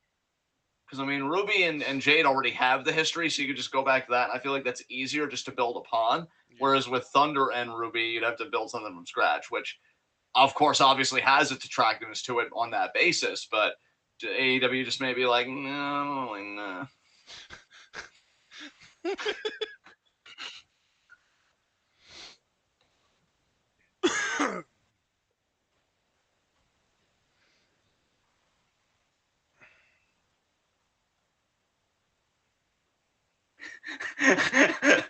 Javar is as straightforward as it can get.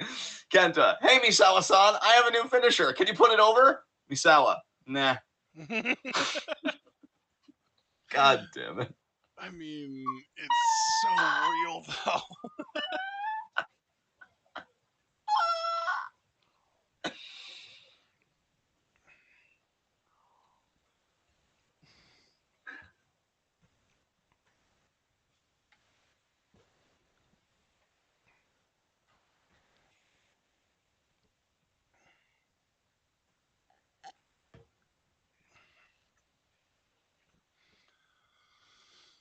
Oh,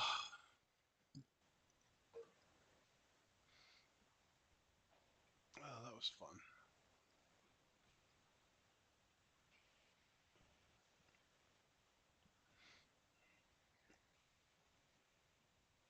So apparently an underwater volcano erupted, and before it erupted, it was home to mutant fish. So the ocean really is the final frontier. Yeah, that's very true. Yeah, it was even called the Sharkcano. Because, yeah, just a lot of interesting sharks, I guess, living in there. Were they all mutants or just most of them? Well, this tweet from at Metro UK says the water contains volcanic rock fragments, and it's believed the sharks may have actually mutated to help them cope with the extreme conditions. I wonder if there's an actual full article and we can get to see like images of this shit. Yeah. All right.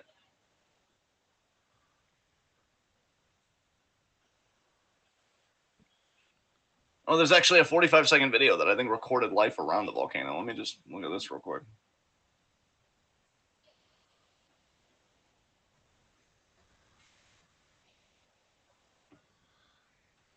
Wow. I can't imagine how hot it would be like inside a volcano to live, like an underwater volcano at least. I'd be curious what the temperatures would be like.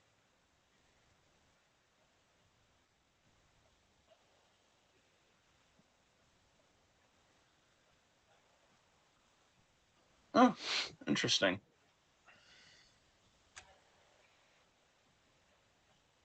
I'll tell you, folks, that's the thing. So many people are interested in extraterrestrial life, and of course, I have my curiosities as much as anybody else, but we haven't even fully exhausted the terrestrial life that's out there, again, specifically with the ocean. God knows what's surviving down there. Yeah, I was gonna say. I mean, technically, all life on Earth is extraterrestrial because we were born. I shouldn't say we were born. Life on Earth originated with fucking minerals and chemicals that came from comets from outer space. Yeah. So it's not like, even like if you trace it all the way back to the origin of life, that shit wasn't just chilling on Earth when Earth first became Earth. You know what I mean? Yeah, I love Abel, Teenage Mutant Ninja Sharks. Heroes in a half fin. Shark Oh, power. oh my god. Oh no. Make it stop, John. Make it stop. I really wish I could in this case, honestly. Oh god. I'm sorry. Yeah, me too. I It's feel okay like though. this is my fault, or at least partially my fault. No, no, let's be clear. It 100% is, but it's okay. We'll Oh forget about my this. god. Like, in a week.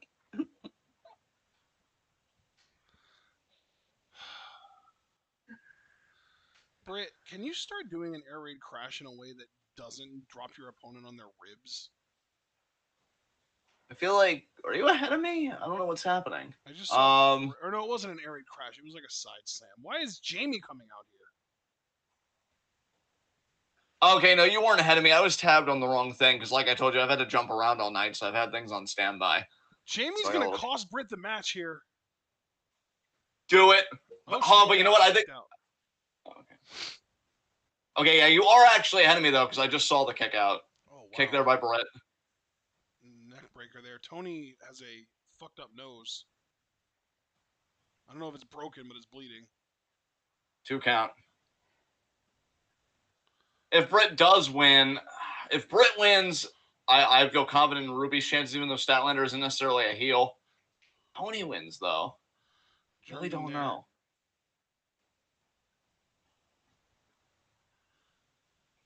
Oh, Britt going to the outside. Nice tornado DDT by Tony.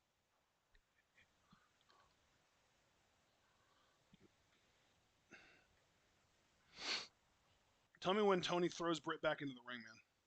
He just did.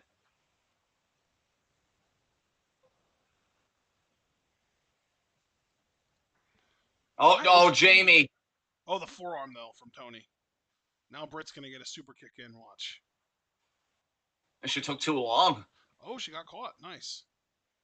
Tony kick. Here's the pile driver. If she hits it. Oh, what? Okay. Jamie? No. Britt just sat down on Tony. 1, 2, 3. That's it. What the fuck was that? I don't know. Britt, did you get concussed midway through that match, or are you just that sloppy? You know, neither of those options is good, so I don't really know what to say. Why was Jamie involved in that at all? I don't know. I would love to know what happened to Tony's nose, too. Yeah, that'd be really helpful, actually.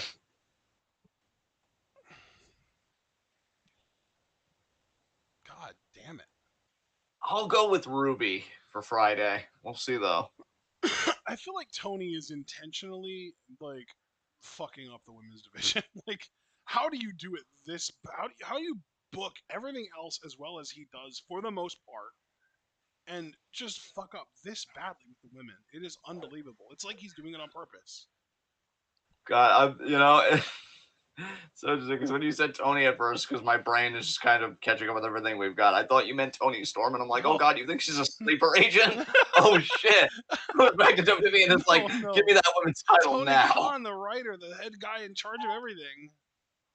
Yeah, he doesn't care about this division. I don't feel like it. No, Abel, don't leave us. Abel said, I can't believe Tony lost. I'm done. Good night. What? No, son.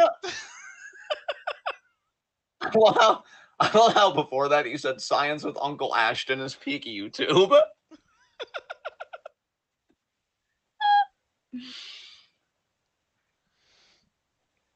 Hey, Javaris, so Britt and Adam are winning the tournament, aren't they?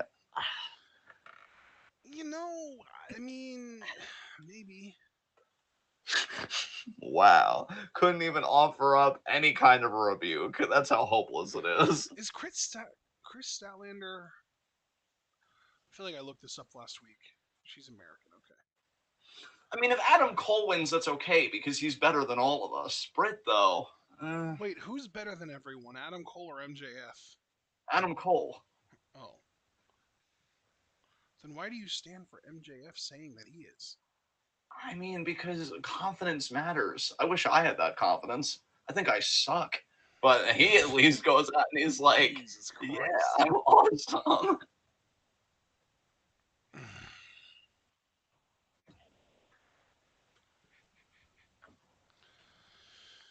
Well, it's another ad break. God, that was really disappointing. Yeah. God. Javaris, Adam Cole ain't better than me. I was like, Javaris, in my head, I'm just hearing you be like, nah, John, you're wrong, fam. I'm just built different.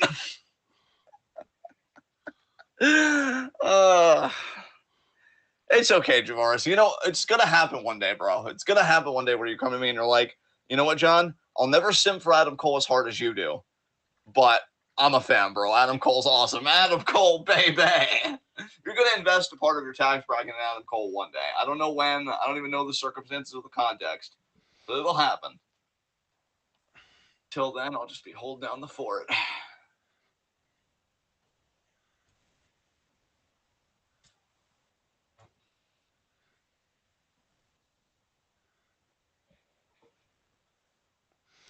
Nashville hot chicken.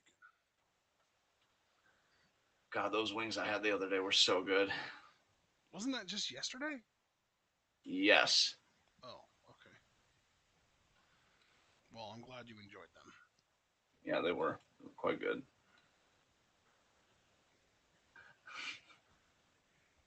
Oh, Javaris actually coming in. Oh no, I'm very much a fan of Adam Cole, baby. Is it weird for you though, Javaris? Like, I'm asking sincerely. Like, Adam Cole's coming to AEW, and of course, with the people that I'm like a mega fan of, like how you are with Keith Lee. It's like, look, I know they've just come into this new place, and they should probably pay their dues. But fuck you, I want them to be world champion immediately. Is it hard for you as your Cole fandom kind of changed a bit since coming to AEW, just because there are other acts that you would like put above him that you just want to see get pushed and do well? Because if so, I mean, I understand that completely. I mean, my God, Johnny Elite came in, what was it, last week? And I'm like, oh, I want him to beat Joe and go to the finals and maybe even win the fucking thing. Yeah, you were like that. That was great. I really want them to bring him back. That'd be so. I still want a fucking New Japan run, damn it. I'm really gonna go his whole career, and he's never gonna wrestle Tanahashi, Okada, or anybody. It's gonna suck. Stop. What, being right? No, I won't actually. No, being pessimistic, mister. It's practically the same thing in this timeline, and you know it. No. Oh, wow. That tone? Okay. He showed up in the first place, didn't he? My God. I can't deal with you when you're like this. All right. We doing O'Reilly Joe now? I think we are.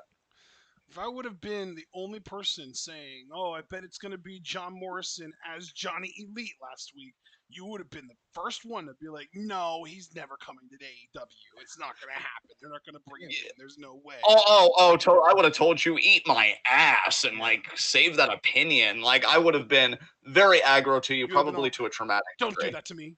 Don't do that to me. Don't build me up. And when he doesn't show up, it's going to be your fault. I'm going to blame you. I mean, I probably still am if it doesn't happen now, so I don't know. What? Well, no, because now you're saying, like, I want him to bring him back, and now, it's like, oh, it could happen, because, they brought him in last week, but now, if he never comes back again, I'm probably going to remember this conversation, and I'm going to blame you. Mainly because I don't have a healthy outlet for my... That's okay. I mean, if you're willing to wait until he literally retires from wrestling, and for that long to go by without him ever showing up again in AEW, and you want to blame me for that, fine. Bro, I want to be so petty about it, too, because the day he retires, I'm going to be like, yo, Ashton, you got a second? Sure, bro, I'm going to call you and I'll be like, you're wrong. fuck you, and then just hang up, and you're just gonna be like, wait, what? About what? I will be so confuzzled. In his confuzzled tone, I get off on it, people. It's amazing when he doesn't know what's happening. Oh, God. It's really wonderful. Kyle. Joe. Come on. Kyle, I need you to listen to me right now because I've really been turned up from the last 10 minutes of discourse, and there's just no going back now. So you need to do as you're fucking discourse? told. I mean, I don't fucking know, man, but Kyle, random sounds at each other, honestly. You need to do as you're fucking told, Kyle, and you need to win this match because Adam Cole told you to.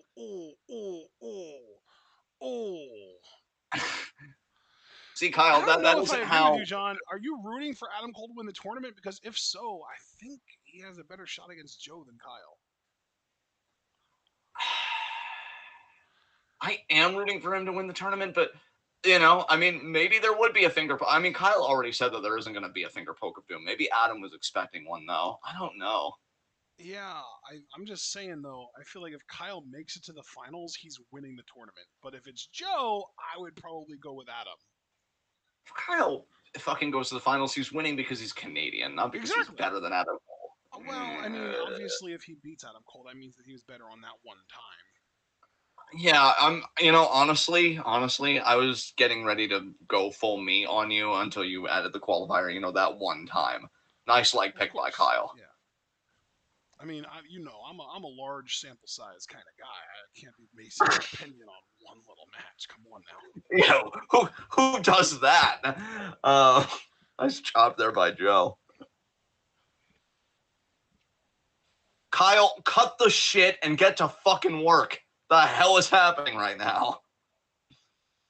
Now, folks, I want you to bear in mind that I'm able to talk all this shit because I'm not near Samoa Joe right now. And also, I'm me. So, even if I was, would that stop me? Probably. But the idea that there's still 5% risk is deeply concerning. Scoop slam there by Joe.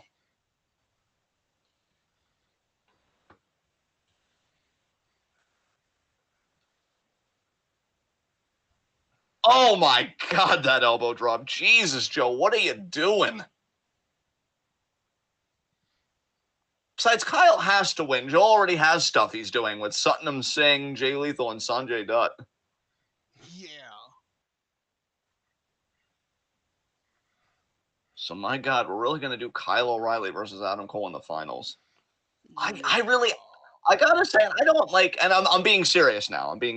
Like, I don't know how I feel about that match happening so soon. Like, in one way, it makes sense. These guys just got done feuding in NXT, and it hasn't even been a full year.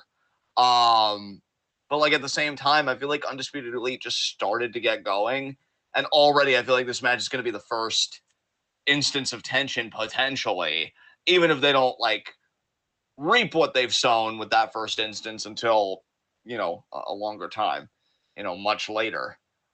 Another shot there by Joe. There you go, Kyle.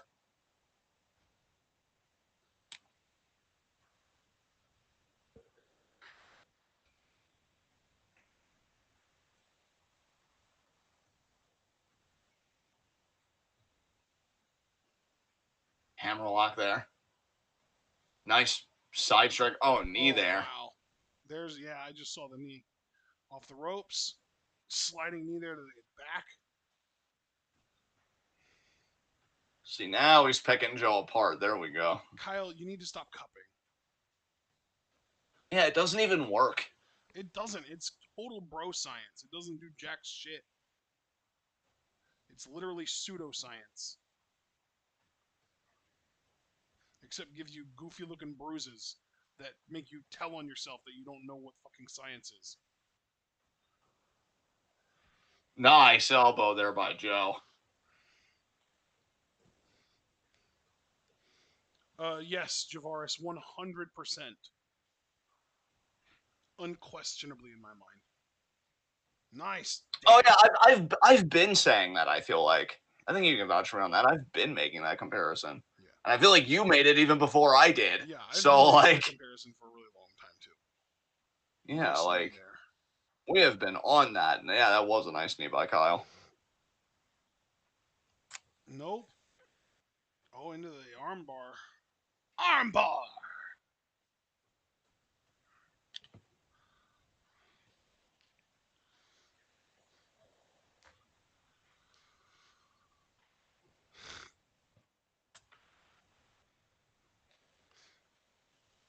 Damn. You know, I've never thought McCafe looked particularly appetizing, but that peach thing that they got there looks really good, and I'm not usually that into peach stuff. Yeah. I mean, the biggest peach thing that you and I are both into is Momo Watanabe. Ha! True. God, I nailed it. And now Kyle. I mean, personally, the biggest peach that I'm into is Bailey's, but you know, I'm sorry. And Wow, I can't believe you actually played along with that. Honestly, that shocked me. yeah. Holy shit. That's why it's so great that I'm so emotionally withholding, because when I actually decide to give, it always gets a pop. Oh my god, did Oh, you see that geez. forearm?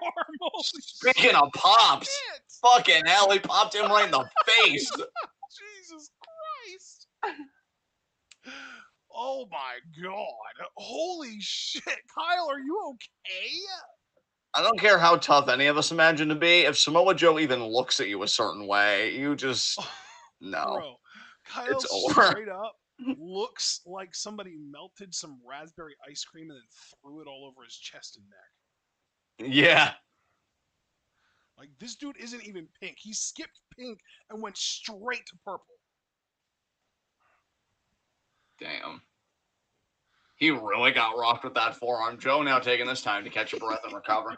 He did, dude. That was devastating. Holy shit. Joe's like, hey, I know you're on offense. What if I just fucked your day up right now? I know you're on offense, but no. Yeah.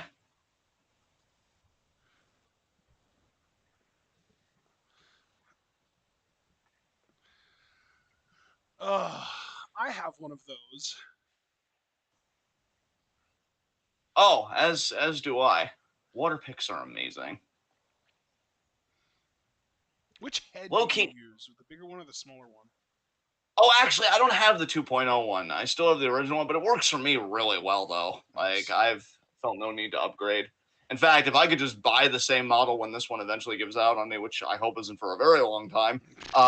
With how fucking expensive they are, you damn right better not have it for a long ass time. Yeah. Christ. But I'll tell you what, though, it's worth the money. I mean, I say that now because I did get gifted my first one, but I've looked at the price point for them. If I had the funds to, and that's why I want it to last, so I can build up my funds, so I can have the means to, Yeah. I'd put it down for another one. I think it's worth it. It's totally like when I bought mine, I think it was around 160. yeah, mine. The last time I looked at price, it was 140. I've seen it go up to 160, and either way, I'd pay that. Honestly, well, fair, I think it's get the 2.0, and that's normally I think 200 when it's not on any kind of sale. right. So Even then, I mean, if I was forced to get the 2.0 and it was that price point, even then, I can't argue with the results. It's been really good for me. right. In fact, I've got a dental appointment coming up less than a week, and I'm still thinking that they're going to tell me that they won't have to see me for another 6 months. That's what I'm hoping for. I've been on kind of a hot streak, and I owe a lot of that, I think, to my water pick. Water, low key, is the element I fuck with. Bidets, water picks. Water be saving my fucking life out here. And I'm a hydro homie. Oh my god, Joe with the leg sweep, the rolling leg sweep. Dude, the way Kyle just crumpled after that. I mean, anyone would. You have someone that size rolling at your feet. Like, you either know ahead of time to jump over it, or you do what Kyle just did and get dropped.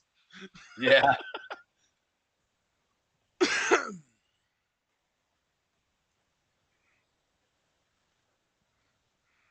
Inverted Tama drop. Boot there. Oh, here comes the set dot. Oh my god.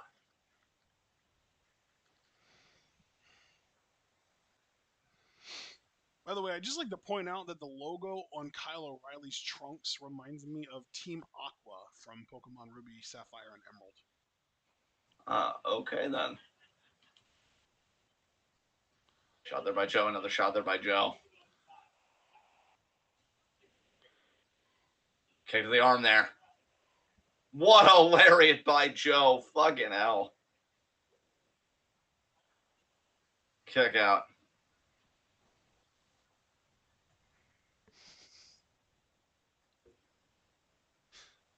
Oh my god, Abel's so fucking adorable. I love him so much. Did he post something else? He's been in the Discord. Okay. Chiefin said something about they're really gonna have Britt and Adam win the tournament Sunday, aren't they? And Abel posted a response that's just a gif of Shaq looking looking disappointed, taking his glasses off and walking off the set. Poor Abel. And then in the gaming channel, Galatea was like, "Hey Abel, you around?" And he goes, "Not anymore. Blame AEW for doing Tony Storm dirty." Oh, Abel. Oh my god, Abel, you're the best. Look at this Fujiwara that O'Reilly's working right now. Fujiwara.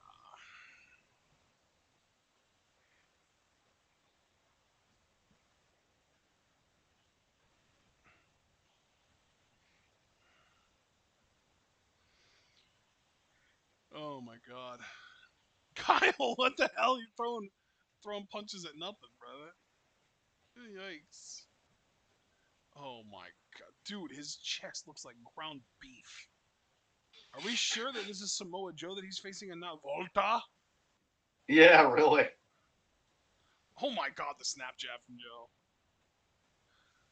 Bro, Kyle, I hate to tell you this, bro, but your orange beard looks an awful lot like a blood beard right now. It literally looks like you just got blood around the bottom of your face. Joe's just waiting for O'Reilly, and oh my god. Oh, and then the jumping kick. Oh, and the PK. Doesn't it, dude? It does, yeah. Especially on the left side, or his left side, I should say. O'Reilly's been getting fucked up, y'all. Yeah. Draven G would be crazy if Joe wins the tournament and Punk wins the title and we get Punk versus Joe at All Out. Oh, yeah. I mean, that's definitely within the realm of possibility. I just don't foresee it. I don't expect it. That was a cool little transition by Kyle to avoid the Uranagi. That was like an Eddie Guerrero inspired counter almost. Reminds me when he countered the rock bottom. Oh, Kokina, that's it. Oh, shit. He's got it No, sunk not in necessarily. real deep. He's got it sunk in real deep with that right arm. Holy shit. Kyle's preventing the left arm from closing, but my god. I don't know how much that. Oh, there it is. That's it. That's it. There's the bell. Nope, Kyle didn't win. Joe won. Wow. Holy shit. Because to be perfectly honest, again, in all seriousness, I really thought Sundom saying Lethal and Dutt would cost Joe. Dude, at this point, Javaris is just right. It's just going to be Adam and Britt winning their respective tournaments, and that's really fucking disappointing, honestly. God. Christ. And here's the thing. You know I love Adam Cole. I really didn't want him to win this because he just got 2 title shots. Yeah, we're and again, fresh off of him, literally getting 2 straight world title shots. Losing both of them straight up with no real shenanigans, as far as I remember, at least. And now he's going to win a tournament to get a third one, unless he uses this one to go after the TNT title. But that seems very, very unlikely. Yeah. Like, he clearly has his sights set on the world title. Look at that fucking jawline, though. I can't stay mad at you. Adam Cole, baby!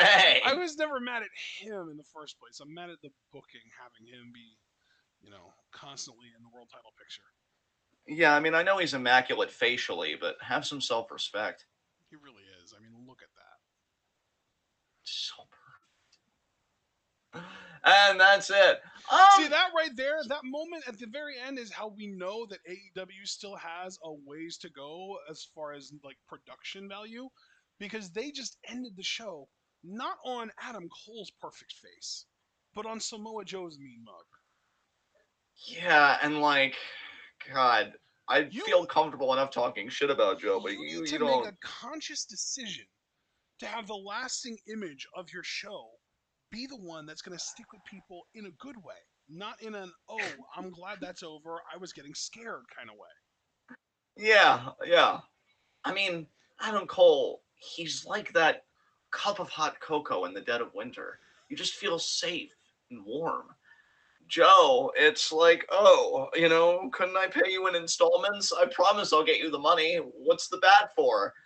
and then just everything else becomes inaudible and painful.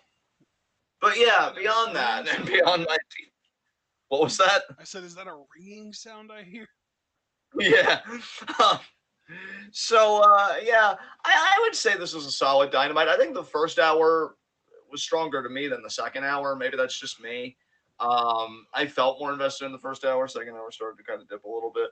But yeah, Rampage I'm excited for because it's going to be Ruby Statlander. We're going to do cool stuff. And then all or yeah, Double or Nothing. I was going to say All or Nothing. It's Double or Nothing because then All Out's the next show. Double or Nothing Sunday, which yeah, it's going to be a very interesting preview and predictions for that as well in terms of like talking about our hype and just where the matches are going to go. So thank you guys for coming out. Really appreciate it. And leave a like, subscribe, click the bell icon so you never miss anything. That's what goodness. Check out everything we're involved in the description box. And we'll see you guys tomorrow at 7 for Q&A. Wait, we're So, probably going to see them tomorrow at 4 for Stardom and then at 7 for Q&A. well, 4 for Stardom and then 7 for Q&A. So we will see you guys then. And yeah, I'll leave it to Asher to take us home. All right, everyone. Well, we hope you enjoyed Dynamite tonight. More importantly, we hope that you enjoyed our reactions to the show. If you did, remember to like this video, subscribe to the channel, click the bell icon to join the notification squad. Follow us on Twitter and on Twitch. And if you'd like to support us, you can also subscribe on Twitch, buy our merch on Spring, donate to our Patreon, and share this channel and this video with all your wrestling fan friends and let them in on the best kept secret in the YouTube and Twitch wrestling communities. That's right, we are TwitWow, and we are the workhorses of the YNTW season. We will be seeing you all tomorrow, possibly even twice, because if Stardom gets their May 22nd show up, we will go live at 4 p.m. to react to that, and then of course at 7 we do have Q&A as well. And then Friday we've got the 5:30 Rampage show, so that should be a lot of fun. Saturday night, late at night, probably around 10:30 p.m. if I had to guess, we'll be going live to preview and predict AEW Double or Nothing, which we will then be live reacting to on Sunday. So we hope that you're all looking forward to all that. And John, before we go off the air here, I want to hammer something out with you. Are you still there? Yes, I am, sir. Are we going to be live reacting to the pre-show on Sunday or just the main show? I actually want to talk to you about that. That pre-show looks weak. Granted, it does have Hook on it, but I just feel like he's going to win, and that's Yeah. like a foregone I'm conclusion to okay me. with skipping the So, pre-show, I will say, because I think the Cargill Anna Jay match is the weakest title match on the show. I don't even know if the mixed tag match is going to be made official or not. And yeah, I agree. As much as I love Hook, Hookhausen is a little bit easier for me to live without. yeah, we'll skip the pre-show, so we'll see you guys for the main show at 8 then. Yep. That's my call. Yeah. Good, good. I'm glad we hammered that out. That being said, everyone, we hope to see you for all that content. But in order for that to happen, you're going to have to remember to stay tuned.